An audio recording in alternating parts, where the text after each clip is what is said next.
Life Mission CEO UV ജോസിനെ Enforcement Directorate ഇന്ന് ചോദ്യം ചെയ്യും. രണ്ടാം പ്രാവശ്യമാണ് UV ജോസിനെ ED ചോദ്യം ചെയ്യുന്നത്. UV ജോസിന്റെ സാന്നിധ്യത്തിൽ ശിവശങ്കറിനെയും ചോദ്യം ചെയ്യും. ലൈഫ് മിഷൻ ഫ്ളാറ്റ് നിർമ്മാണത്തിൽ യൂണിടാക്കിന് കരാർ നൽകാൻ സമ്മർദ്ദം ചെലുത്തിയത് ശിവശങ്കറാണ് എന്നാണ് ED നൽകുന്ന സൂചന. ശ്രീനാഥ് ചേരുന്നു. ശ്രീനാഥ്, ഇന്നത്തെ ചോദ്യം ചെയ്യലിന്റെ പ്രാധാന്യം. ഗോപികൃഷ്ണൻ, വടക്കാഞ്ചേരി ഫ്ളാറ്റ് നിർമ്മാണവുമായി ബന്ധപ്പെട്ട അനധികൃത പണമിടപാടുകളാണ് എൻഫോഴ്സ്മെന്റ് ഡയറക്ടറേറ്റ് ഈ ചോദ്യം ചെയ്യലിലൂടെ ഉദ്ദേശിക്കുന്നത്. ഇക്കാര്യത്തിൽ 4 കാര്യങ്ങളാണ് ED അന്വേഷണത്തിൽ ഉൾപ്പെടുത്തിയിരിക്കുന്നത്. ഒന്ന്, പദ്ധതിയുടെ നിർമ്മാണ കരാർ യൂണിടാക്കിന് നൽകാൻ സമ്മർദ്ദം ചെലുത്തിയത് ആരാണ് എന്നുള്ള ചോദ്യമായിരിക്കും ആദ്യമായി ഉണ്ടാകുക. രണ്ടാമത്, ഇക്കാര്യത്തിൽ ശിവശങ്കറിന്റെ ഇടപെടലുകൾ എത്രമാത്രമായിരുന്നു എന്നുള്ളതും ED പരിശോധിക്കുന്നുണ്ട്. ഹാബിറ്റാറ്റിനെ ഒഴിവാക്കി യൂണിടാക്കിന് കരാർ നൽകാൻ ശിവശങ്കറിന് പ്രതിഫലം ലഭിച്ചിരുന്നോ എന്നുള്ള കാര്യവും ആലോചിക്കുന്നുണ്ട്. നേരത്തെ മൊബൈൽ അടക്കം ശിവശങ്കറിന് ലഭിച്ച കാര്യം നമുക്ക് ഈ കാര്യത്തിൽ ഓർക്കാവുന്നതാണ്. ശിവശങ്കറിനെ കൂടാതെ സർക്കാരിലെ മറ്റാരെങ്കിലും ഇടപെടലുകൾ നടത്തിയിട്ടുണ്ടോ എന്നുള്ള കാര്യവും അന്വേഷിക്കുന്നുണ്ട്. പദ്ധതി സംബന്ധിച്ചുള്ള ധാരണാപത്രം ഒപ്പിട്ടത് സംസ്ഥാന സർക്കാരും ദുബൈയിലെ റെഡ് ക്രസന്റ് എന്ന സംഘടനയുമായാണ്. എന്നാൽ നിർമ്മാണ കരാറായപ്പോഴേക്കും അത് ഒപ്പിട്ടത് UAE കോൺസൽ ജനറലും യൂണിടാക്കും തമ്മിലാണ്. സർക്കാർ അംഗീകൃത ഏജൻസികൾക്ക് മാത്രമേ കരാർ നൽകാവൂ എന്ന് ചീഫ് സെക്രട്ടറി വിളിച്ചു ചേർത്ത യോഗത്തിൽ നേരത്തെ തന്നെ ഒരു തീരുമാനമെടുത്തിരുന്നു. ഇത് രേഖാമൂലമുള്ള ഒരു തീരുമാനമാണ്. മാത്രമല്ല, ഇതിനായി ലിമിറ്റഡ് ടെൻഡർ വിളിക്കണമെന്ന് നിർദ്ദേശിച്ചിരുന്നു. ഈ 2 നിർദ്ദേശങ്ങളും അട്ടിമറിക്കപ്പെട്ടത് ഏതെങ്കിലും ഒരു ഉന്നത ഉദ്യോഗസ്ഥന്റെയോ അല്ലെങ്കിൽ ഏതെങ്കിലും സർക്കാരിൽ സ്വാധീനമുള്ള ആരുടെയെങ്കിലോ ശ്രമഫലമായിട്ടാണ് എന്നാണ് ED കരുതുന്നത്. അത് ശിവശങ്കറിന്റെ സമ്മർദ്ദ ഫലമായിട്ടാണ് എന്നുള്ള നിഗമനത്തിലാണ് ഇപ്പോൾ ED എത്തിയിരിക്കുന്നത്. UV ജോസിന്റെ സാന്നിധ്യത്തിൽ ശിവശങ്കറിന്റെ ഇക്കാര്യങ്ങൾ ചോദിച്ചറിയാനാണ് എൻഫോഴ്സ്മെന്റ് ഇന്ന് തയ്യാറെടുക്കുന്നത്. അതുതന്നെയാണ് ഇന്നത്തെ ഏറ്റവും പ്രധാനപ്പെട്ടതും ശ്രദ്ധേയവുമായ കാര്യം. ഈ കാര്യത്തിൽ UV ജോസിന്റെ സാന്നിധ്യത്തിൽ ചോദ്യം ചെയ്യുമ്പോൾ ശിവശങ്കറിന് പലതും മറച്ചുവെക്കാൻ കഴിയില്ല എന്നൊരു നിഗമനത്തിലാണ് ED ഉള്ളത്. കഴിഞ്ഞ 2 ദിവസങ്ങളായി ചോദ്യം ചെയ്യലിനോട് നിസ്സഹകരിക്കുന്ന രീതിയിലാണ് ശിവശങ്കർ പെരുമാറുന്നത്. അതുകൊണ്ട് വളരെ വിശദമായ ഒരു ചോദ്യം ചെയ്യൽ UV ജോസിന്റെ സാന്നിധ്യത്തിൽ തന്നെ വേണം എന്ന് ED തീരുമാനിക്കുകയായിരുന്നു. ശരി ശ്രീനാഥ്. ബാംഗ്ലൂരിലെ ED കസ്റ്റഡിയിലുള്ള ബിനീഷ് കൊടിയേരിയെ കാണാൻ അനുമതി തേടി കർണാടക ഹൈക്കോടതിയെ സമീപിക്കാനൊരുങ്ങി സഹോദരൻ ബിനോയ്. ബന്ധുക്കൾക്കും അഭിഭാഷകർക്കും ബിനീഷിനെ കാണാൻ അനുമതി നൽകണമെന്നാണ് ആവശ്യം. ഇന്ന് തന്നെ കോടതിയെ സമീപിക്കാനാണ് തീരുമാനം. ഇന്നലെ ചീഫ് ജസ്റ്റിസിനെ നേരിൽ കണ്ട് ഹർജി നൽകാനും ബിനോയ് ശ്രമിച്ചിരുന്നു. സരുൺ ജോസാണ് ചേരുന്നത്. സരുൺ, സ്വാഭാവികമായും ED ഇവരെ കാണാൻ അനുവദിച്ചില്ല കഴിഞ്ഞ ദിവസം. എന്തൊക്കെയാണ് ഇനി അതിനുള്ള നടപടികളുമായി ഇവർ മുന്നോട്ട് പോകുന്നത്? ഗോപി, ഇന്ന് തന്നെ കർണാടക ഹൈക്കോടതിയെ സമീപിക്കാനാണ് ബിനോയ് കോടിയേരിയുടെ തീരുമാനം. ഇന്നലെ വൈകിട്ട് ബിനീഷിനെ കാണാൻ ബിനോയ് കോടിയേരിയും അതുപോലെ തന്നെ അഭിഭാഷകരും ED ഓഫീസിലെത്തിയെങ്കിലും ഉദ്യോഗസ്ഥർ സമ്മതിച്ചില്ല. തിങ്കളാഴ്ച കോടതിയിൽ ഹാജരാക്കുമ്പോൾ കണ്ട് സംസാരിക്കാമെന്നായിരുന്നു ED ഉദ്യോഗസ്ഥർ പറഞ്ഞിരുന്നത്. ഇവരുമായി ഏറെ നീണ്ട തർക്കത്തിനൊടുവിൽ ബിനോയ് മടങ്ങുകയായിരുന്നു. ഇന്നലെ രാത്രി 8:30യോടുകൂടി ഹൈക്കോടതി ചീഫ് ജസ്റ്റിസ് അഭയ് ശ്രീനിവാസൊക്കെ കാണാൻ ബിനോയും അഭിഭാഷകരും ശ്രമം നടത്തിയിരുന്നു. എന്നാൽ അതിന് കഴിഞ്ഞില്ല. അതിനാൽ ഇന്ന് ഹൈക്കോടതിയെ സമീപിക്കാനാണ് ബിനോയ് കോടിയേരിയുടെ തീരുമാനം എന്നറിയുന്നു. ഇന്നലെ 11 മണിക്കൂറോളം ബിനീഷ് കോടിയേരിയെ ചോദ്യം ചെയ്തിരുന്നു. രാവിലെ തുടങ്ങിയ ചോദ്യം ചെയ്യൽ രാത്രി 10:30യോടെയാണ് അവസാനിച്ചത്. ഗോപി, സരുണാണ് വിവരങ്ങൾ നൽകിയത്.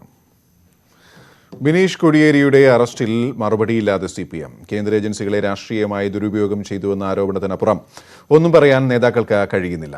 ഒരേ സമയം പാർട്ടിയും സർക്കാരും പ്രതിസന്ധിയിലായത് എങ്ങനെ വിശദീകരിക്കും എന്നറിയാതെ വിഷമിക്കുകയാണ് CPM നേതൃത്വം.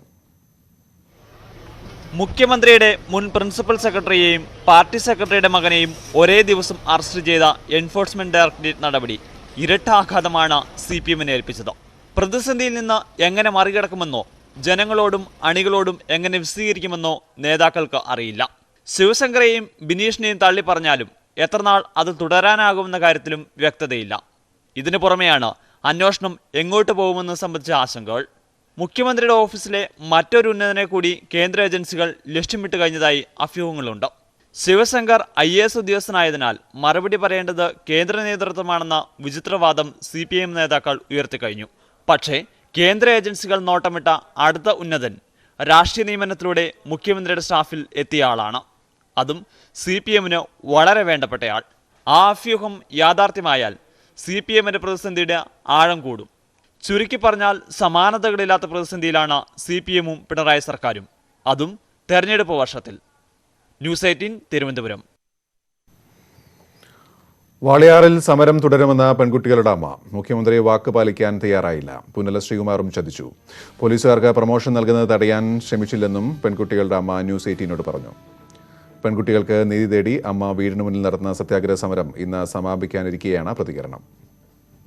ഇനി അത് ഞങ്ങളിനി സമരമായിട്ട് മുന്നോട്ട് പോകുന്നതിൻ്റെ കാര്യം എന്തായാലും എല്ലാവരും കൂടി എത്തിക്കഴിഞ്ഞിട്ട് തീരുമാനമാകും. എന്തായാലും തുടർന്ന് സമരത്തിന് ഇരിക്കാൻ തന്നെ തീരുമാനിച്ചിരിക്കണം. തീർച്ചയായിട്ടും നമുക്ക് നീതി കിട്ടണോളം വരെ മുഖ്യമന്ത്രി നമ്മളോട് പറഞ്ഞ വാക്കിൽ മക്കളുടെ കേസാണല്ലോ കോടതി തീരുമാനിക്കുക. അല്ലാണ്ട് കേസ് അട്ടിമറിച്ച് ഉദ്യോഗസ്ഥന്മാർക്കെതിരെ നടപടിയെടുക്കണമെന്നല്ലോ കോടതി തീരുമാനിക്കുക. അപ്പോൾ അതുകൊണ്ട് അവർ നമ്മുടെ അടുത്ത് പറഞ്ഞ വാക്കിൽ ആദ്യം ഇത് ചെയ്ത് കാണിക്കട്ടെ, ഉദ്യോഗസ്ഥന്മാർക്കെതിരെ നടപടിയെടുത്ത് അവരിന് സർവീസിൽ നിന്ന് പുറത്താക്കി എൻ്റെ മക്കളുടെ അപമര്യാദ സംസാരിച്ചതിൻ്റെ പേരിൽ അറസ്റ്റ് ചെയ്ത് കാണിക്കട്ടെ. എന്നാലേ നമുക്ക് പൂർണ്ണമായിട്ട് മുഖ്യമന്ത്രിയുടെ വാക്ക് വിശ്വസിക്കാൻ കഴിയുള്ളൂ. പ്രസാദാണ് ചേരുന്നത്. പ്രസാദ്, സമരം എങ്ങനെ മുന്നോട്ട് നീങ്ങാനാണ് അവരുദ്ദേശിക്കുന്നത്? എന്തൊക്കെയാണ് വിശദാംശങ്ങൾ?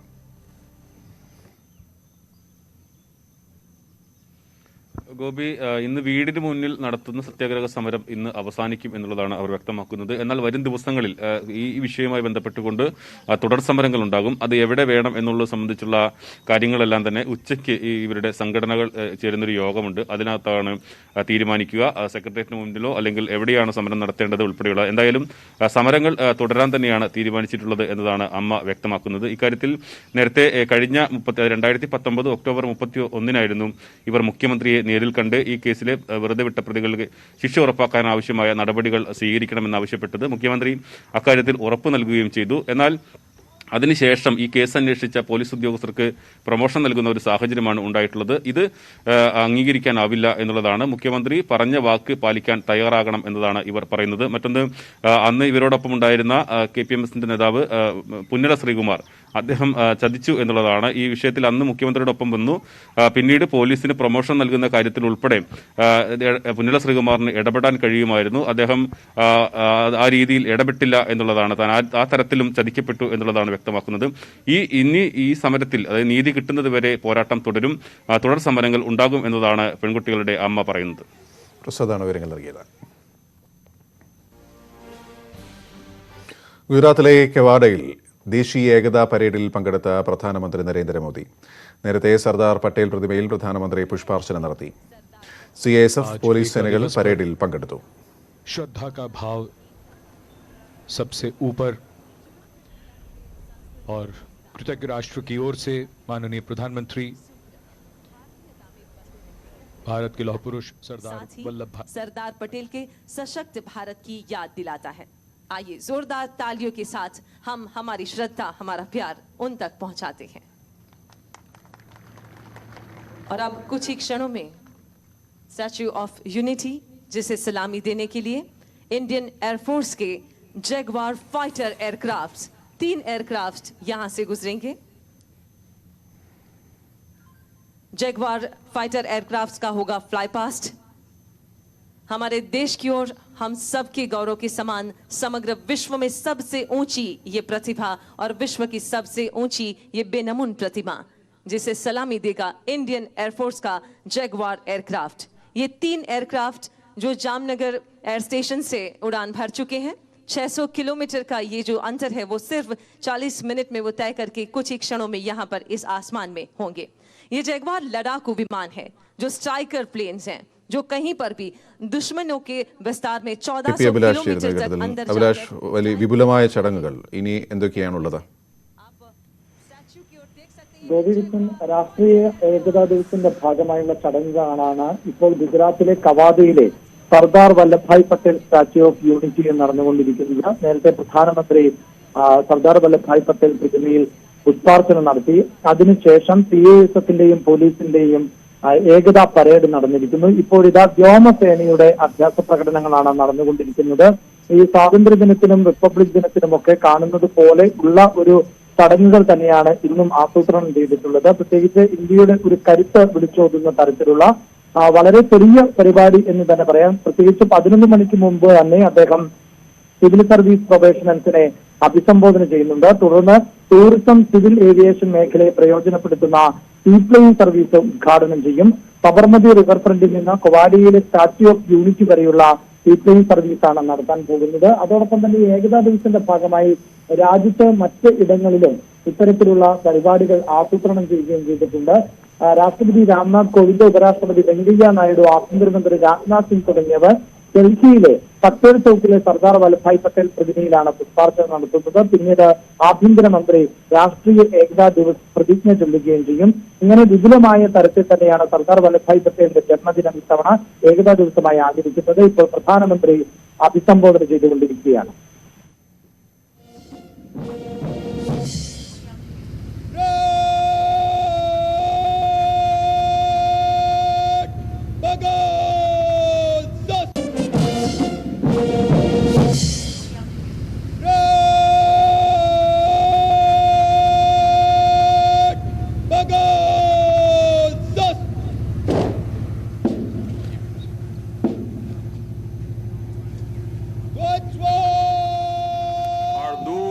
पहाड़ियों पर बैठे मेरे आदिवासी भाइयों बहनों को भी मेरा आग्रह है कि एक हाथ ऊपर करके पूरी ताकत से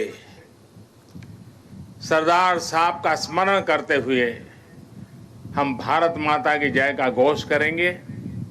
मैं 3 बार करवाऊंगा। पुलिस बेड़े के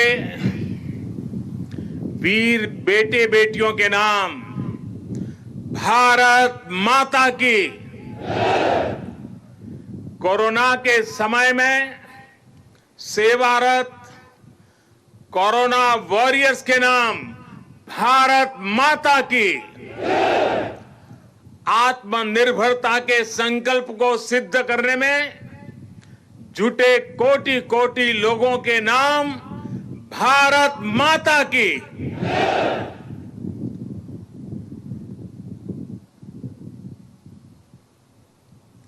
मैं कहूंगा सरदार पटेल, आप लोग 2 बार बोलेंगे, अमर रहे, अमर रहे।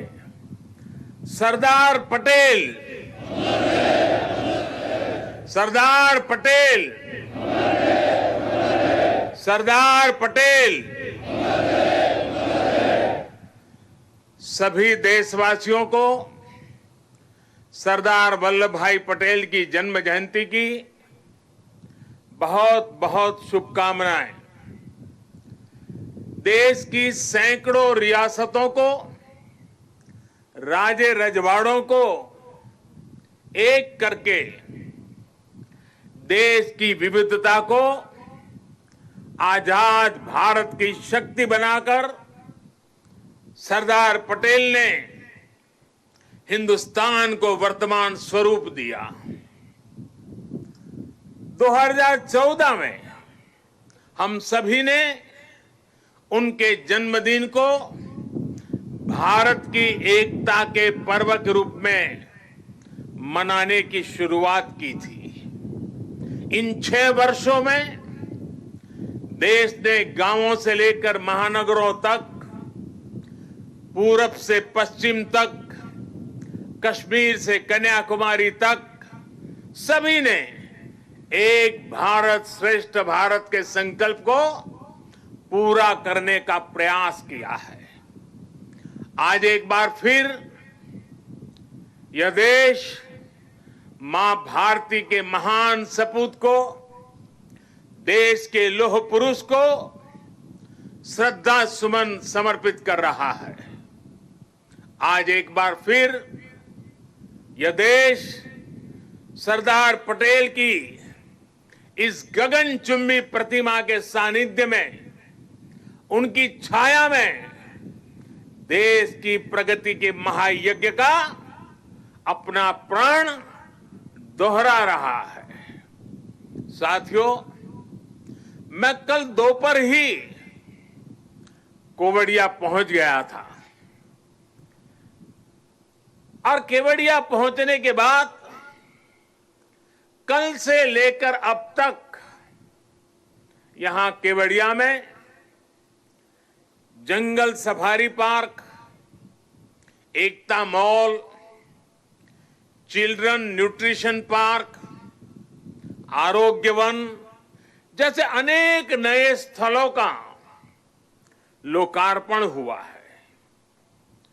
बहुत ही कम समय में सरदार सरोवर डैम के साथ जुड़ा हुआ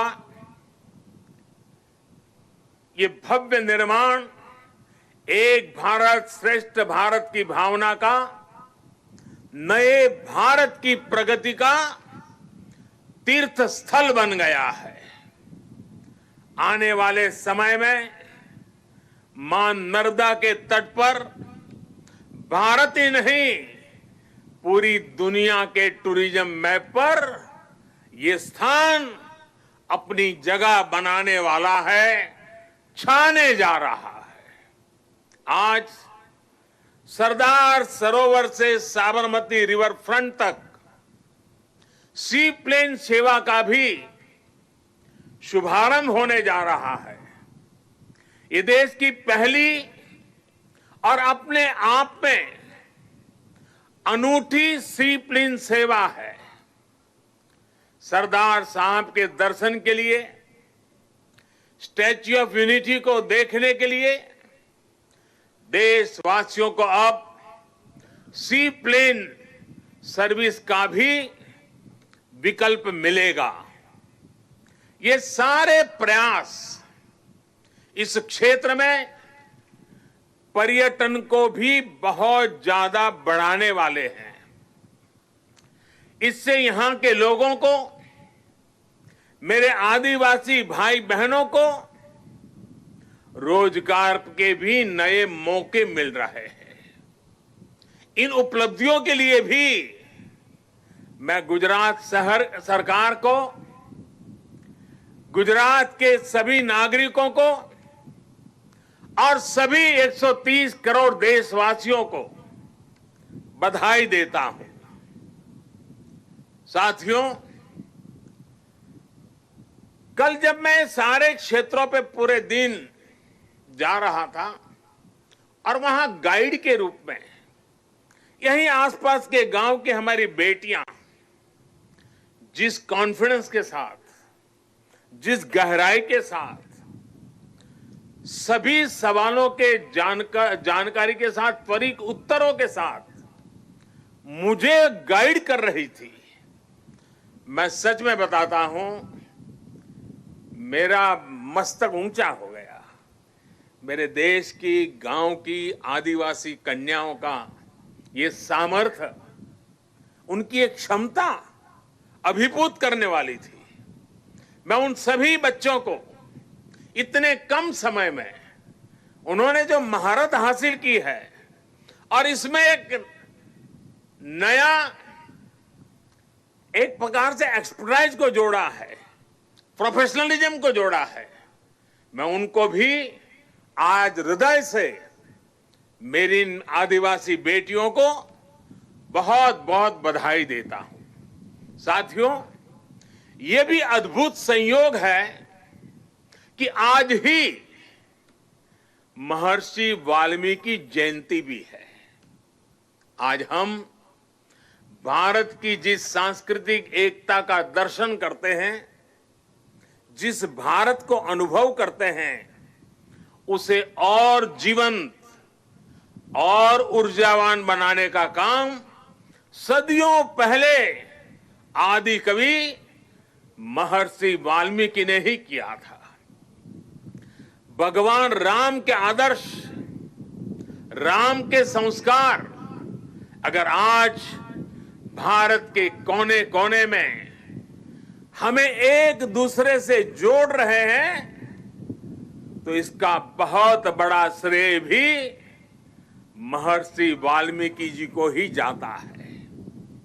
राष्ट्र को, मातृभूमि को सबसे बढ़कर मानने का महर्षि वाल्मीकि का जो उद्घोष था, जननी जन्मभूमिश्च स्वर्गादपि गरीयसी, ये जो मंत्र था, वही आज राष्ट्र प्रथम, इंडिया फर्स्ट का उस संकल्प का मजबूत आधार है।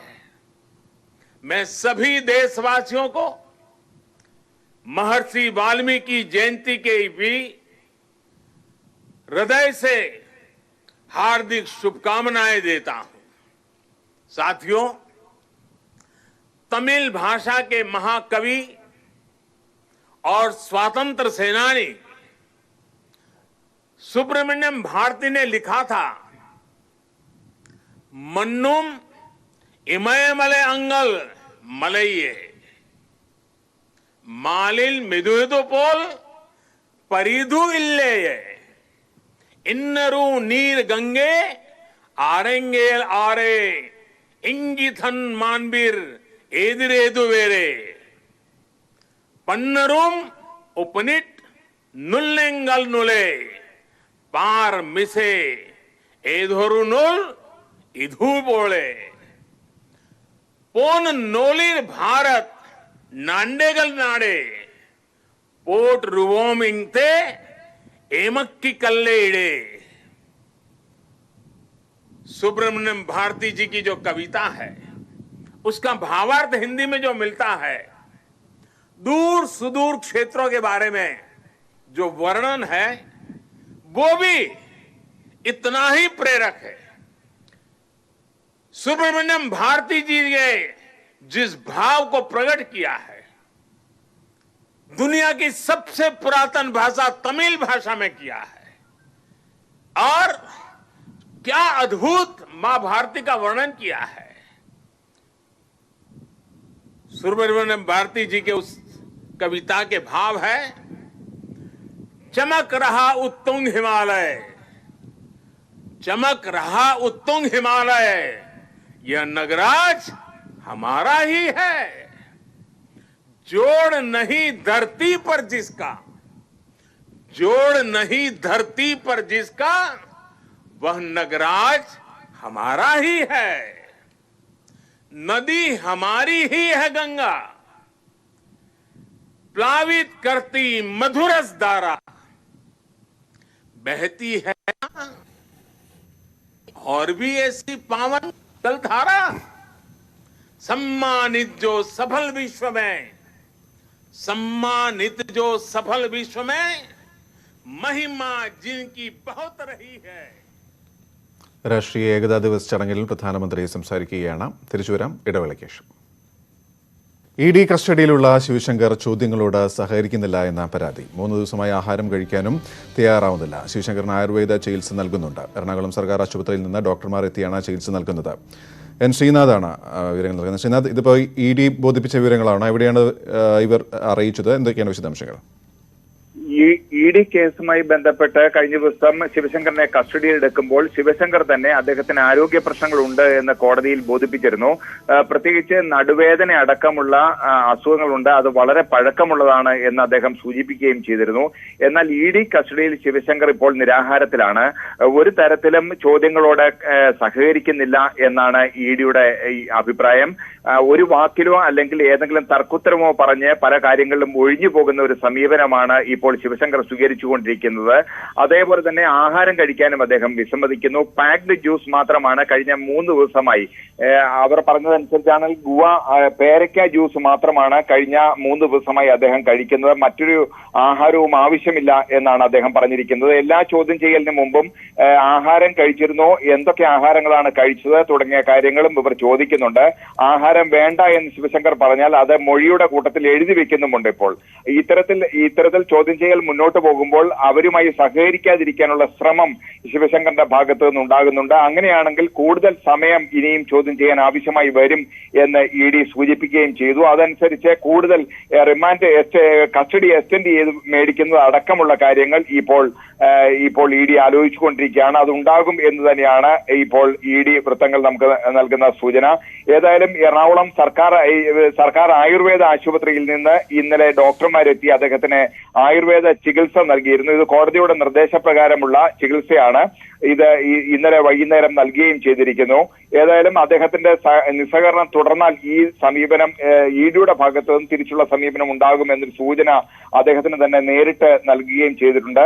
അതോടൊപ്പം തന്നെ സൂചിപ്പിച്ച പോലെ തന്നെ കോടതിക്ക് കൃത്യമായ ഗൈഡ് ലൈൻ കൊടുത്തിരുന്നു. 6 മണിക്ക് ശേഷം ചോദ്യം ചെയ്യാൻ പാടില്ല, അദ്ദേഹത്തിന് ആയുർവേദ ചികിത്സ കൊടുക്കണം, 3 മണിക്കൂർ ഇടവേള തുടങ്ങിയ കാര്യങ്ങൾ. അപ്പോൾ അതനുസരിച്ചാണ് ചോദ്യം ചെയ്യുന്നതെന്ന് ED പറയുന്നു. ഇനിയിപ്പോൾ ഇത്തരത്തിൽ നിസ്സഹകരണം ഉണ്ടെങ്കിൽ അടുത്ത സ്റ്റെപ്പ് എന്താ? ED അത് കോടതിയെ ബോധ്യപ്പെടുത്തുകയാണോ ചെയ്യേണ്ടത്? എങ്ങനെയാണ് അതിന്റെ രീതി? തീർച്ചയായിട്ടും കോടതിയെ ബോധ്യപ്പെടുത്തുകയും ഈ വ്യക്തമായ ഉത്തരം ശിവശങ്കറിന്റെ ഭാഗത്തുനിന്ന് ലഭിച്ചിട്ടില്ല.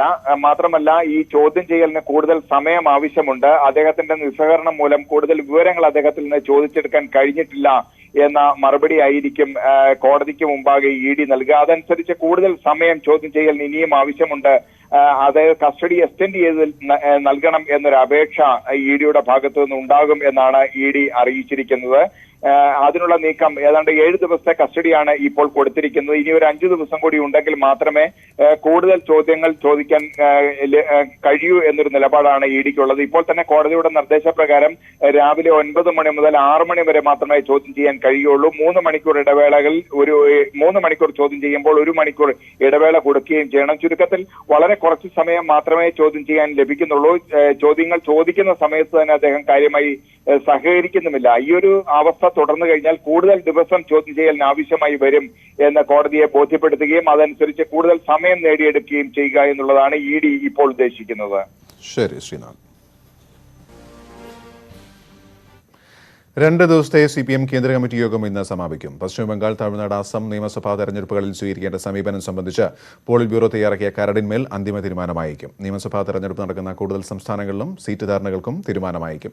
സ്വർണ്ണക്കടത്ത് കേസ് ഇന്നലെ യോഗം ചർച്ച ചെയ്തിരുന്നു. വിഷയത്തിൽ സംസ്ഥാന സർക്കാരിനും പാർട്ടി നേതൃത്വത്തിനും കേന്ദ്ര കമ്മിറ്റി പിന്തുണ അറിയിച്ചു. കേന്ദ്ര സർക്കാരിനെയും മുഖ്യമന്ത്രിയും കേന്ദ്ര ഏജൻസികളെ ഉപയോഗിച്ച് കേന്ദ്ര സർക്കാർ രാഷ്ട്രീയമായി വേട്ടയാടുകയാണെന്ന് കേന്ദ്ര കമ്മിറ്റി വിലയിരുത്തി. തെരഞ്ഞെടുപ്പ് മുന്നിൽ കണ്ടുള്ള നീക്കമാണിതെന്നും CCയിൽ അഭിപ്രായമുയർന്നു. തൃശൂർ മണ്ണുത്തി വടക്കാഞ്ചേരി ദേശീയപാതയിൽ 4 ലോറികൾ കൂട്ടിയിടിച്ച് ഒരാൾ മരിച്ചു. കൂത്താട്ടുകുളം സ്വദേശി ജിനീഷാണ് മരിച്ചത്. 3 പേർക്ക് പരിക്കേറ്റു. അപകടത്തെ തുടർന്ന് കുതിരാനിൽ വൻ ഗതാഗത കുരുക്കാണ്.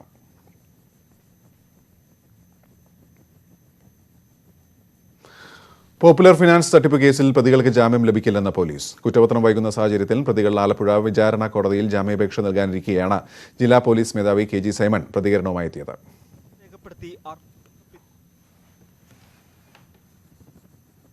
പോപ്പുലർ ഫിനാൻസ് തട്ടിപ്പ് കേസിൽ പ്രതികളുടെ അറസ്റ്റ് രേഖപ്പെടുത്തി 60 ദിവസം പിന്നിട്ട സാഹചര്യത്തിലാണ് പ്രതികൾ സ്വാഭാവിക ജാമ്യത്തിനായി ആലപ്പുഴ വിചാരണ കോടതിയെ സമീപിക്കുന്നത്. കുറ്റപത്രം വൈകുന്ന സാഹചര്യം കണക്കിലെടുത്താണ് നടപടി. എന്നാൽ 300ഓളം കേസുകൾ നിലവിലുള്ള സാഹചര്യത്തിൽ കുറ്റപത്രം സമർപ്പിച്ചില്ലെങ്കിലും ജാമ്യം ലഭിക്കില്ലെന്നാണ് പോലീസിന്റെ വിലയിരുത്തൽ. കോന്നി പോലീസ് രജിസ്റ്റർ ചെയ്ത കേസിലാണ് പ്രതികൾ ജാമ്യത്തിന് ശ്രമിക്കുന്നത്. തട്ടിപ്പുമായി ബന്ധപ്പെട്ട് മറ്റ് കേസുകളിൽ അറസ്റ്റ് ഉൾപ്പെടെയുള്ള നടപടികൾ തുടരുകയാണെന്ന് ജില്ലാ പോലീസ് മേധാവി. നടക്കുന്ന കാര്യമല്ലോ, വേറെ കേസ് കിടക്കുകയാണ്. വേറെ ഇപ്പം കേസിൽ ഇനിയിപ്പോൾ ഒരു കേസ് കഴിഞ്ഞ് ഇപ്പം നമുക്കറിയാം 5ാം പ്രതിയത്തെ നമ്മൾ അറസ്റ്റ് ചെയ്തപ്പോൾ അവർ ഒരു കേസിന് വേണ്ടി ജാമ്യം എടുത്തിരുന്നു. അല്ല, അറസ്റ്റ് പറ്റത്തില്ല എന്ന് പറഞ്ഞിരുന്നു. അതെല്ലാവർക്കും അറിയാവുന്ന കാര്യമല്ലേ. അതിൻ്റെ അകത്ത് കൂടുതൽ ചിന്തിക്കേണ്ട കാര്യമൊന്നും ഇല്ലാണ്ടത്. അപ്പോഴാണ് നമ്മൾ വേറെ കേസിലേക്ക് നമ്മൾ അറസ്റ്റ് ചെയ്യുന്നത്. സംസ്ഥാനത്തിനകത്തും പുറത്തും കോടികൾ തട്ടിപ്പ് നടത്തിയ കേസിൽ അന്വേഷണം നടത്തുന്നതിനാലാണ് കുറ്റപത്രം വൈകുന്നത്. ഇതിനിടെ പോപ്പുലർ തട്ടിപ്പ് കേസിൽ പ്രതികൾക്കെതിരെ കോന്നി പോലീസ് ഒരു കേസ് കൂടി രജിസ്റ്റർ ചെയ്തു. 56 ലക്ഷം തട്ടിപ്പ് നടത്തിയ കേസിൽ പ്രതികളുടെ കസ്റ്റഡി ആവശ്യപ്പെട്ട് അപേക്ഷ സമർപ്പിച്ചിട്ടുണ്ട്. ന്യൂസ് 18 പത്തനംതിട്ട.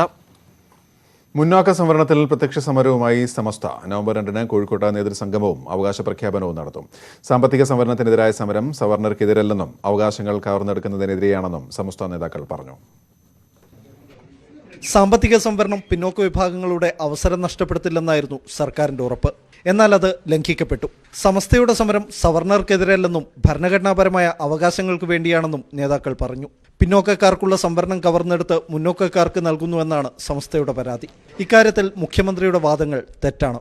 സംവരണീയരെ ഇത് ബാധിക്കില്ല എന്നാണ് മുഖ്യമന്ത്രി വ്യക്തമായി പറഞ്ഞതും ഗവൺമെന്റ് സമൂഹത്തെ അറിയിച്ചതും. സമരം അല്ലെങ്കിൽ നീക്കം ഒരിക്കലും സവർണർക്കെതിരല്ല. മുന്നോക്ക സംവരണം നടപ്പാക്കാൻ സംസ്ഥാന സർക്കാർ അമിത താൽപര്യം കാണിക്കുകയാണെന്നും സമസ്ത കുറ്റപ്പെടുത്തുന്നു.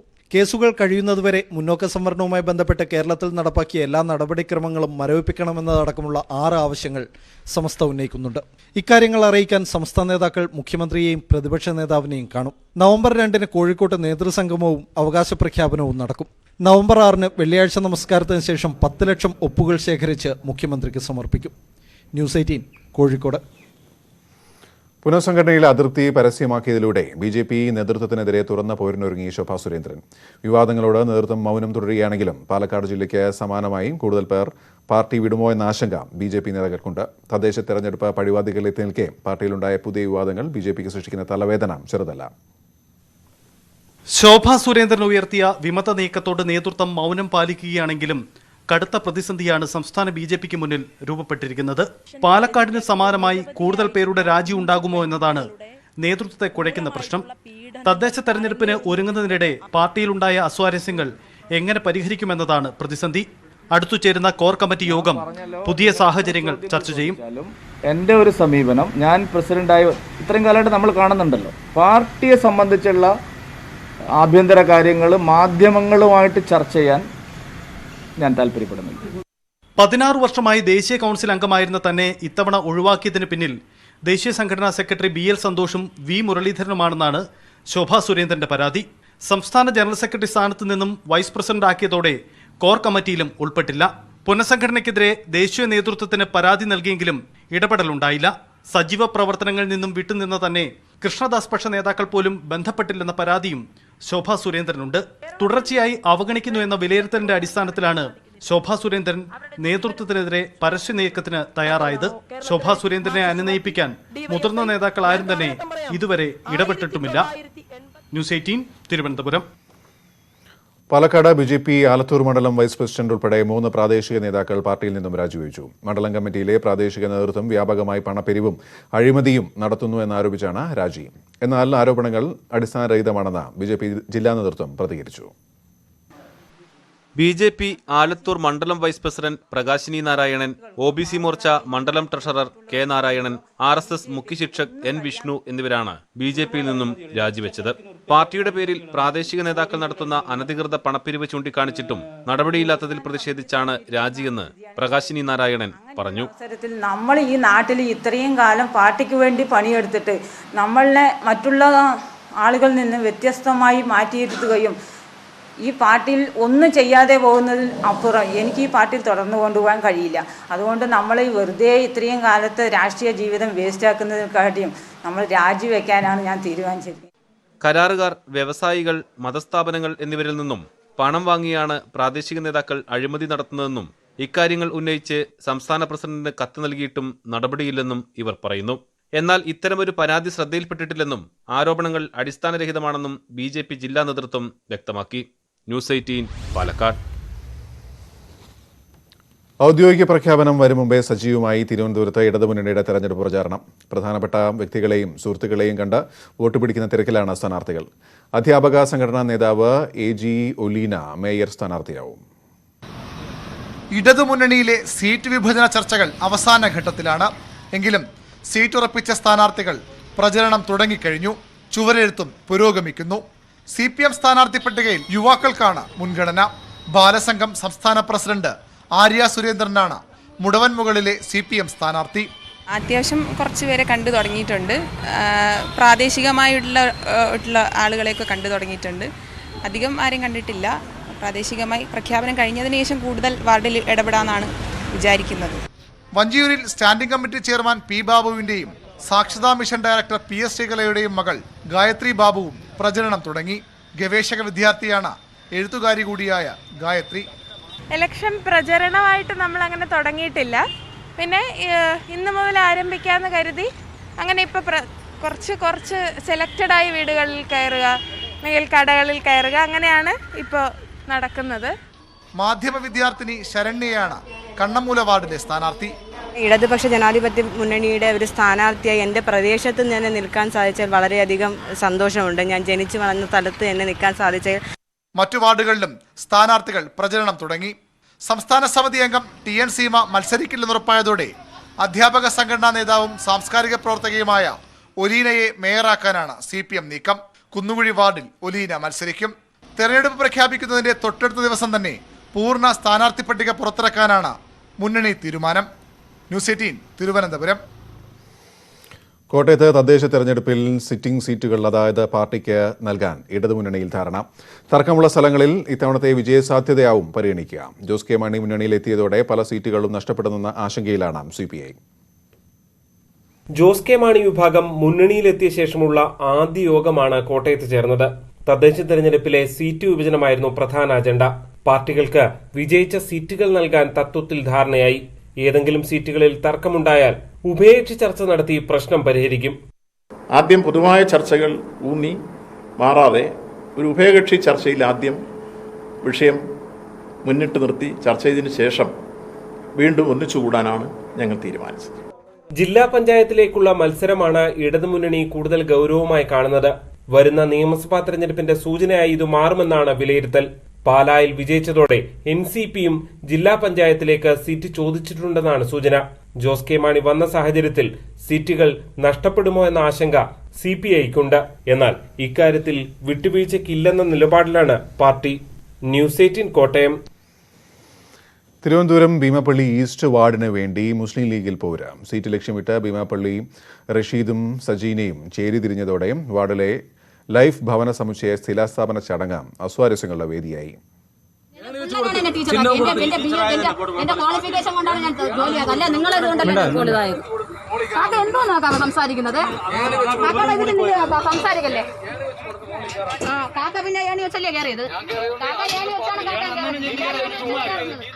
തിരുവനന്തപുരം കോർപ്പറേഷനിലെ ഭീമാപ്പള്ളി വാർഡ് കൗൺസിലറാണ് ലീഗ് നേതാവ് ഭീമാപ്പള്ളി റഷീദ്. തൊട്ടടുത്ത ഭീമാപ്പള്ളി ഈസ്റ്റ് വാർഡിലെ കൗൺസിലർ ലീഗിലെ സജീന. ഇത്തവണ ഭീമാപ്പള്ളി വാർഡ് വനിതാ സംവരണം ആയതോടെ റഷീദ് ഈസ്റ്റിലേക്ക് മാറാൻ തീരുമാനിച്ചു. ഇതോടെയാണ് പ്രശ്നങ്ങളുടെ തുടക്കം.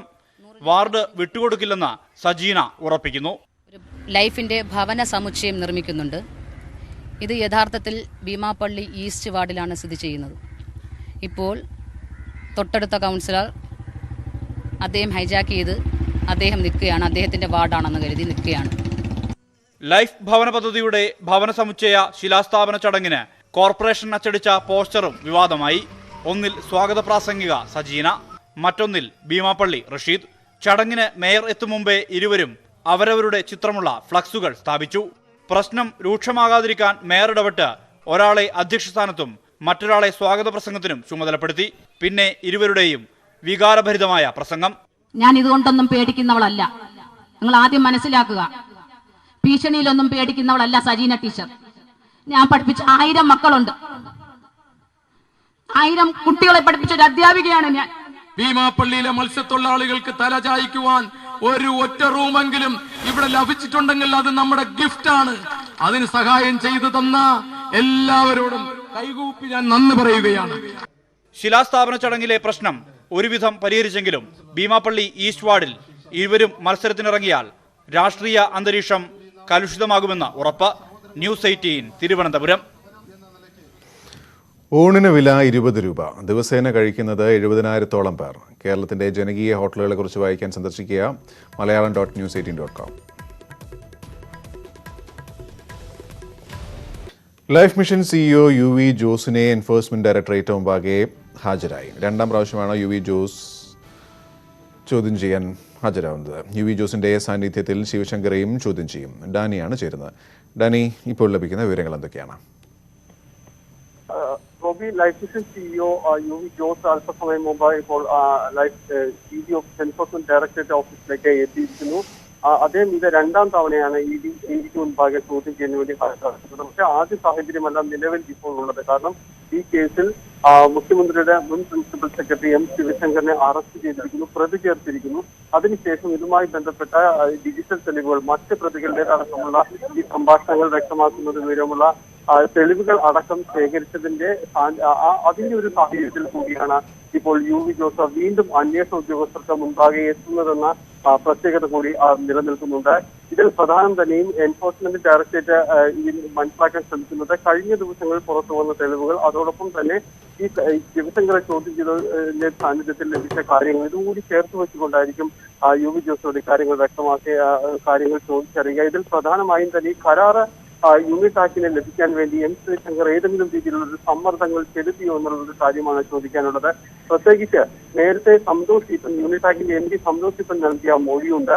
ഇതിൽ ആ കോഡ് നൽകിയതിനു ശേഷം, അതായത് കോടിക്കണക്കിന് രൂപയുടെ പണം സ്വപ്നയ്ക്കും അതോടൊപ്പം തന്നെ മറ്റുള്ളവർക്കും കൈമാറിയതിനു ശേഷം മാത്രമാണ് M ശിവശങ്കറുമായുള്ള കൂടിക്കാഴ്ചയ്ക്ക് തനിക്ക് അവസരം ലഭിച്ചത് എന്ന ഒരു മൊഴി നിലനിൽക്കുന്നുണ്ട്. ഗുരുതര സ്വഭാവത്തിലുള്ള ഒരു മൊഴി കൂടിയാണത്. കാരണം അതിനുശേഷം മാത്രമാണ് ശിവശങ്കറെ കാണാൻ അവസരം ലഭിച്ചതെന്ന് പറയുന്നു.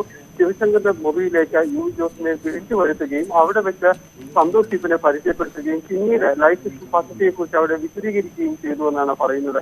അപ്പോൾ ഇതെല്ലാം തന്നെ ഏത് സാഹചര്യത്തിലുള്ള ഒരു കൂടിക്കാഴ്ചയായിരുന്നു? മറ്റാരെങ്കിലും ഇക്കാര്യങ്ങളിൽ ഇടപെട്ട് സംസാരിച്ചിരുന്നു എന്ന അടക്കമുള്ള കാര്യങ്ങൾ വിശദീകരിക്കേണ്ടതുണ്ട്.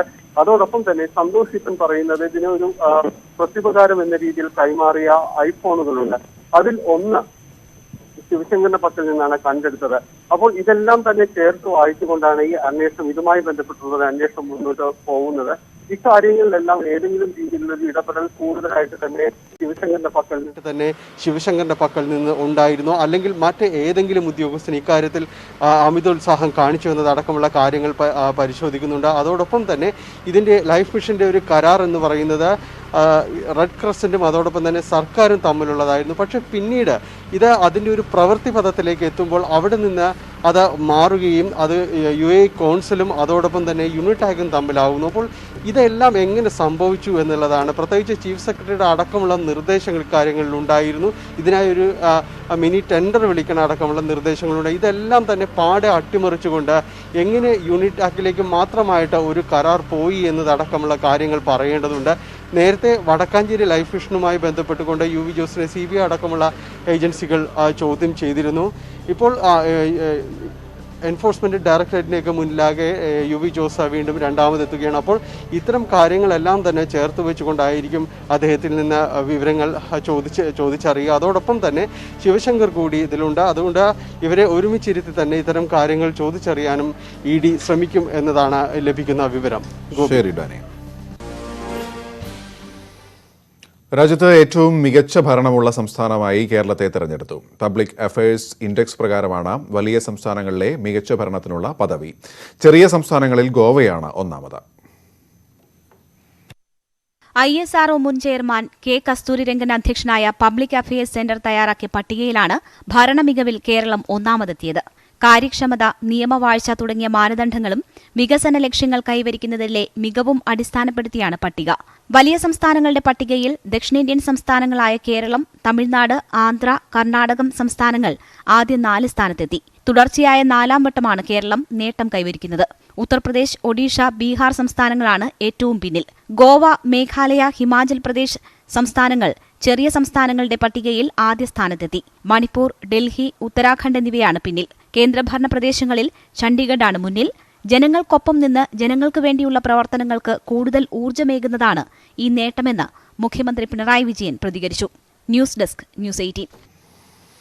മുൻ മുഖ്യമന്ത്രി ഉമ്മൻചാണ്ടിക്ക് ഇന്ന് 77ാം പിറന്നാൾ. ജന്മദിനത്തിൽ ആഘോഷങ്ങൾ ഉമ്മൻചാണ്ടിക്ക് പതിവില്ല. ഈ ജന്മദിനത്തിൽ ഗ്ലോബൽ മലയാളികളുടെ കൂട്ടായ്മ ഉമ്മൻചാണ്ടി ആദരിക്കും. ആൾക്കൂട്ടങ്ങളാണ് ഉമ്മൻചാണ്ടിക്ക് എന്നും ആവേശം. എപ്പോഴും ആൾക്കൂട്ടത്തിനിടയിൽ ഉണ്ടാകുക എന്നതിൽ കവിഞ്ഞ് മറ്റൊരാഘോഷവും ഉമ്മൻചാണ്ടി എന്ന രാഷ്ട്രീയ നേതാവിന്റെ ജീവിതത്തിൽ ഉണ്ടാകാറുമില്ല. ഇത്തവണ പക്ഷേ പതിവ് തിരക്കുകൾ പോലും ഇല്ലാതെയാണ് പിറന്നാൾ ദിനം കടന്നുപോകുന്നത്. തിരുവനന്തപുരത്തെ പുതുപ്പള്ളി വീട്ടിൽ ഉമ്മൻചാണ്ടി ഉണ്ടാകും. രാവിലെ മുതൽ പാർട്ടി പ്രവർത്തകരും നേതാക്കളുമെത്തി ആശംസകൾ അറിയിക്കും. ജന്മദിനമായ ഇന്ന് ലോക മലയാളി സമൂഹം അദ്ദേഹത്തെ ആദരിക്കും. ഓൺലൈനായാണ് ചടങ്ങ്. America, Canada, Europe, Gulf, Australia എന്നിവിടങ്ങളിലെ 30ൽ പരം മലയാളി സംഘടനകളുടെ നേതൃത്വത്തിലാണ് ആദരം. KSUവിലൂടെ രാഷ്ട്രീയം ആരംഭിച്ച ഉമ്മൻചാണ്ടി നിയമസഭാ സാമാജികത്വത്തിന്റെ സുവർണ ജൂബിലി തിളക്കത്തിൽ നിൽക്കുമ്പോഴാണ് മറ്റൊരു ജന്മദിനം. 50 ആണ്ട് പിന്നിടുന്നതിനിടെ 2 തവണ മുഖ്യമന്ത്രി കസേരയിലുമിരുന്നു ഉമ്മൻചാണ്ടി. പതനങ്ങളുടെ ഉത്തരവാദിത്വം ഏറ്റെടുത്ത് പ്രതിപക്ഷ നേതൃസ്ഥാനം വിട്ട് പിൻസീറ്റിലേക്ക് ഇറങ്ങിയിരുന്ന നേതാവ്. അടുത്ത നിയമസഭാ തെരഞ്ഞെടുപ്പിലും പുതുപ്പള്ളിയിൽ ഉമ്മൻചാണ്ടി ഉണ്ടാകുമെന്ന് പ്രവർത്തകർ ഉറപ്പിക്കുന്നു. അധികാരം UDFനെങ്കിൽ ആരാകും മുഖ്യമന്ത്രി എന്ന ചോദ്യത്തിന് ഹൈക്കമാൻഡ് തീരുമാനിക്കുമെന്ന മറുപടി നൽകി ഉമ്മൻചാണ്ടിയും ആ സസ്പെൻസ് അവശേഷിപ്പിക്കുന്നു. ന്യൂസ് 18 തിരുവനന്തപുരം. അമേരിക്കയിലും യൂറോപ്പിലും കോവിഡ് വ്യാപനം വീണ്ടും രൂക്ഷമായതോടെ രോഗബാധിതരുടെ പ്രതിദിന നിരക്ക് 5.25 ലക്ഷം കടന്നു.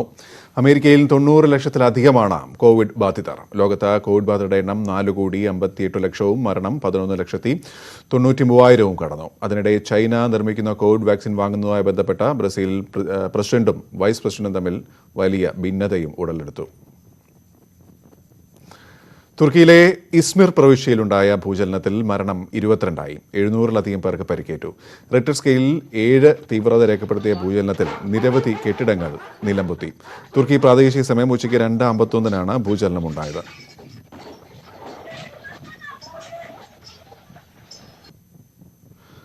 മരണസംഖ്യ ഉയർന്നേക്കുമെന്നാണ് സൂചന. അമേരിക്കയിൽ ട്രംപിന്റെ പാർട്ടിയിൽ തീവെട്ടിക്കൊള്ള. റിപ്പബ്ലിക്കൻ പാർട്ടിയുടെ വിസ്കോൺസിലെ തെരഞ്ഞെടുപ്പ് ഫണ്ടിൽ നിന്ന് $23 ലക്ഷം കാണാതായത്. ഹാക്കർമാർ തട്ടിയെടുത്തു എന്നാണ് പാർട്ടി നൽകിയ പരാതി. ട്രംപിന്റെ വിജയമുറപ്പാക്കാൻ റിപ്പബ്ലിക്കൻ പാർട്ടി സമാഹരിച്ച പണമാണ് അക്ഷരാർത്ഥത്തിൽ ആവിയായത്. കാണാതായത് 17 കോടി രൂപയ്ക്ക് തുല്യമായ $23 ലക്ഷം. വിൻസ്കോയിനിലെ തെരഞ്ഞെടുപ്പ് പ്രവർത്തനത്തിന് അനുവദിച്ചതാണ് ഫണ്ട്. പിൻവലിക്കാനെത്തിയപ്പോൾ പണം കാണാനില്ലെന്ന് പാർട്ടി ഭാരവാഹികൾ. We worked with the RNC. They notified the FBI. The FBI in DC then contacted the field office, and I received a call from the Madison field office FBI. തെരഞ്ഞെടുപ്പ് പ്രവർത്തനത്തിനുള്ള ചെലവിനായി വിവിധ കരാറുകാർക്ക് വൗച്ചറുകൾ നൽകിയിരുന്നു. പണം പിൻവലിക്കാൻ കരാർ എടുത്തവർ എത്തിയപ്പോഴാണ് എല്ലാം പിൻവലിച്ചതായി അറിയുന്നത്. വ്യാജ വൗച്ചറുകൾ ഉണ്ടാക്കി പണം തട്ടിയെന്ന പരാതിയിൽ ഫെഡറൽ ബ്യൂറോ ഓഫ് ഇൻവെസ്റ്റിഗേഷൻ അന്വേഷണം തുടങ്ങി. ട്രംപിന്റെ പാർട്ടിയിലുള്ളവർ തന്നെയാണ് മോഷണത്തിനും പിന്നിലെന്നാണ് റിപ്പോർട്ടുകൾ. International desk, news 18. കൂടുതൽ വാർത്തകൾക്കും വിശദാംശങ്ങൾക്കും malayalam.news18.com സന്ദർശിക്കാം. വനിതാ നേതാവിന്റെ ലൈംഗികാരോപണ പരാതിയിൽ CPI സംസ്ഥാന കൗൺസിൽ അംഗം CK കൃഷ്ണൻകുട്ടിയെ തരം താഴ്ത്തി. ജില്ലാ എക്സിക്യൂട്ടീവിൽ നിന്ന് കൗൺസിലിലേക്കാണ് തരം താഴ്ത്തൽ. സംസ്ഥാന കൗൺസിലിൽ നിന്നും പുറത്താക്കണമെന്നും ജില്ലാ എക്സിക്യൂട്ടീവ് ശുപാർശ ചെയ്തു. സംസ്ഥാന കൗൺസിൽ അംഗം CK കൃഷ്ണൻകുട്ടിക്കെതിരെ CPI ജില്ലാ ഘടകത്തിനും സംസ്ഥാന സെക്രട്ടറി കാനം രാജേന്ദ്രനും വനിതാ നേതാവ് നൽകിയ പരാതിയുടെ അടിസ്ഥാനത്തിൽ അന്വേഷണത്തിനായി 6 അംഗ കമ്മീഷനെ നിയോഗിച്ചിരുന്നു. അന്വേഷണം പൂർത്തിയാക്കി ഇന്നലെയാണ് ജില്ലാ കമ്മിറ്റിയിൽ റിപ്പോർട്ട് സമർപ്പിച്ചത്. പരാതിക്കാരിയുടെയും ആരോപണ വിധേയന്റെയും പാർട്ടി പ്രവർത്തകരുടെയും മൊഴി രേഖപ്പെടുത്തിയാണ് റിപ്പോർട്ട്. ഇതേ തുടർന്നാണ് സംഘടനാ നടപടി. ജില്ലാ എക്സിക്യൂട്ടീവിൽ നിന്ന് ജില്ലാ കൗൺസിലിലേക്ക് ഇയാളെ തരം താഴ്ത്തി.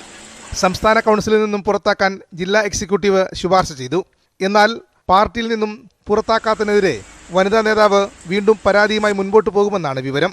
നീതി ലഭിക്കുമെന്ന് ഉറപ്പുള്ളതിനാൽ താൻ മറ്റ് നിയമ നടപടികളുമായി പോകുന്നില്ലെന്ന് പരാതിക്കാരി നേരത്തെ പറഞ്ഞിരുന്നു. 2ാം തവണയാണ് ആരോപണ വിധേയനെ പാർട്ടിയിൽ തരം താഴ്ത്തുന്നത്. ന്യൂസ് 18 ഇടുക്കി. കൊച്ചി ഇൻഫോ പാർക്കിലെ വഴിയരികിൽ 64-കാരനെ മരിച്ച നിലയിൽ കണ്ടെത്തിയ സംഭവത്തിൽ 4 പ്രതികൾ പിടിയിൽ. 1.5 ഏക്കർ സ്ഥലത്തിനായി സഹോദര ബന്ധു ഹണി ട്രാപ്പ് കൊട്ടേഷൻ നൽകി ആണ് കൊല്ലം ആയൂർ സ്വദേശിയായ ദിവാകരൻ നായരെ കൊലപ്പെടുത്തിയതെന്ന് പോലീസ് കണ്ടെത്തി. കഴിഞ്ഞ ഞായറാഴ്ചയാണ് കൊല്ലം ആയൂർ സ്വദേശി ദിവാകരൻ നായരുടെ മൃതദേഹം ഇൻഫോ പാർക്കിന് സമീപം വഴിയരികിൽ കണ്ടെത്തിയത്. മൃതശരീരത്തിൽ കുറിച്ച ഫോൺ നമ്പറിൽ നിന്നും മരിച്ചയാളെ തിരിച്ചറിഞ്ഞു. ആ ബോഡി വിശദമായി പരിശോധിച്ചതിൽ കിട്ടിയ ഒരു ഫോൺ നമ്പറിൽ നിന്നും ഒരു ജ്യോതിഷിൻ്റെ നമ്പർ കിട്ടുകയും 2 ആഴ്ച മുമ്പ് അദ്ദേഹം അത് ഇലക്ഷന് ജയിക്കാൻ പറ്റുന്ന ഒരു സാഹചര്യം ഉണ്ടോ എന്നുള്ളത് അറിയുന്നതിന് വേണ്ടിയിട്ട് അദ്ദേഹത്തെ സന്ദർശിച്ചതായ ഒരു വിവരം കിട്ടിയതിൻ്റെ അടിസ്ഥാനത്തിൽ അന്വേഷിച്ചപ്പോൾ അത് കൊല്ലം ജില്ല ആയൂർ ഭാഗത്തുള്ള ചടയമംഗലം പോലീസ് സ്റ്റേഷന് പറ്റി താമസിക്കുന്ന ദിവാകരൻ നായർ എന്ന് പറയുന്ന ഒരു മനുഷ്യനാണെന്ന് മനസ്സിലായി. സഹോദരപുത്രന്റെ ഭാര്യാപിതാവ് കോട്ടയം പൊൻകുന്നം സ്വദേശി അനിൽകുമാർ, കൊട്ടേഷൻ അംഗങ്ങളായ രാജേഷ്, സഞ്ജയ്, കൊല്ലം സ്വദേശി ഷാനിഫ എന്നിവരാണ് അറസ്റ്റിലായത്. ദിവാകരനും സഹോദരൻ മധുവും തമ്മിൽ 14 വർഷമായി സ്വത്ത് തർക്കം നിലനിന്നിരുന്നു. ഒത്തുതീർപ്പ് ചർച്ചയ്ക്കെത്തിയ മധുവിന്റെ മകന്റെ ഭാര്യാപിതാവ് അനിൽകുമാറിനെ ദിവാകരനും മകനും കയ്യേറ്റം ചെയ്തിരുന്നു. പ്രതികാരമായാണ് ദിവാകരനെ വകവരുത്തിയത്. കൊട്ടേഷൻ സംഘത്തിൽപ്പെട്ട രാജേഷിന്റെ കാമുകി ഷാനിഫ ദിവാകരൻ നായരുമായി അടുത്ത ബന്ധം പുലർത്തിയ ശേഷം കൊച്ചിയിലേക്ക് വിളിച്ചു വരുത്തുകയായിരുന്നു. അദ്ദേഹത്തെ ഒരു ഹണി ട്രാപ്പ് പോലെ മറ്റൊരു സ്ത്രീയെ കൊണ്ട് വിളിപ്പിച്ച് ആലുവയിൽ എത്തിക്കുകയും അദ്ദേഹത്തെ കൊല്ലാൻ വേണ്ടി കരുതിക്കൂട്ടി വന്ന ഒരു സംഘം പൊൻകുന്നത്തുനിന്ന് ഇവിടെ എത്തുകയും ആ സംഘം അദ്ദേഹത്തെ വഴിയിൽ നിന്നും ഒരു ഇന്നോവ കാറിൽ തട്ടിക്കൊണ്ടുപോവുകയും പോകുന്ന വഴിക്ക് മർദ്ദിച്ച് അവശനാക്കി കൊലപ്പെടുത്തുകയും ചെയ്ത ശേഷം മൃതശരീരം റോഡിൽ ഉപേക്ഷിച്ചതായിട്ടാണ് അന്വേഷണത്തിൽ മനസ്സിലായത്. യാതൊരു തുമ്പമില്ലാതിരുന്ന കേസിൽ പോലീസ് 4 സംഘങ്ങളായി തിരിഞ്ഞ് CCTV ദൃശ്യങ്ങളും ഫോൺ രേഖകളും പരിശോധിച്ചാണ് പ്രതികളെ കണ്ടെത്തിയത്. കൃത്യത്തിന് പിന്നിലെ ഗൂഢാലോചനയിൽ കൂടുതൽ പേർ ഉൾപ്പെട്ടിട്ടുണ്ടെന്നാണ് പോലീസ് നിഗമനം. ന്യൂസ് 18 കൊച്ചി. IPL ആവേശം.